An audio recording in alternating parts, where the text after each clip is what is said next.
দেশনেত্রী বেগম খালেদা জিয়া এই নামটাই একটা উচ্ছ্বাসের, এই নামটাই আনন্দের। দেশনেত্রী বেগম খালেদা জিয়া গণতন্ত্রের মা। ফ্যাসিস্ট খুনি স্বৈরাচার ভোটচোর শেখ হাসিনার সরকার তাকে উন্নত চিকিৎসার জন্য বিদেশে যেতে দেয়নি। আপনারা দেখেছেন বিগত 15 বছর যখন বাংলাদেশ স্বৈরাচারের কবলে ছিল, তখনও দেশনেত্রী বেগম খালেদা জিয়া যখন মিথ্যা মামলায় জেলে ছিলেন, তখনও এদেশের মানুষ খুব উদ্বিগ্ন ছিল। যখন বেগম খালেদা জিয়ার জামিন হতো, এদেশের মানুষ খুব উচ্ছ্বসিত হতো, আনন্দিত হতো।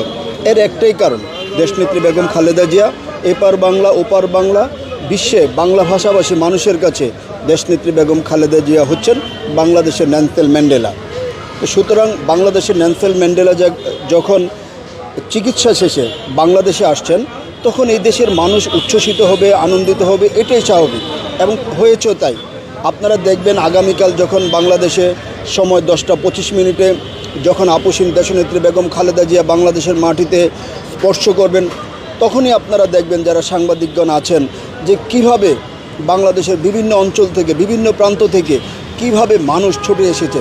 এরা কোনো রাজনৈতিক মানুষ না, এরা সামাজিক মানুষ, এরা অরাজনৈতিক মানুষ, এরা বাংলাদেশের আপামর জনসাধারণ, এরা ছাত্র, শিক্ষক, কৃষক, শ্রমিক, জনতা অনেকভাবে আসবে, বিভিন্নভাবে আসবে। আপনারা দেখেছেন দেশনেত্রী বেগম খালেদা জিয়ার মুক্তির জন্য এদেশের মানুষ খালি পায়ে সেই বাংলাদেশের প্রত্যন্ত অঞ্চল থেকে ঢাকা শহরে চলে এসেছিল। তারা চিরা মুড়ি নিয়ে চলে এসেছিল, তারা পেটে খাবার ছিল না, পকেটে টাকা ছিল না, তারা চলে এসেছিল। এটাই হচ্ছে দেশনেত্রী বেগম খালেদা জিয়া।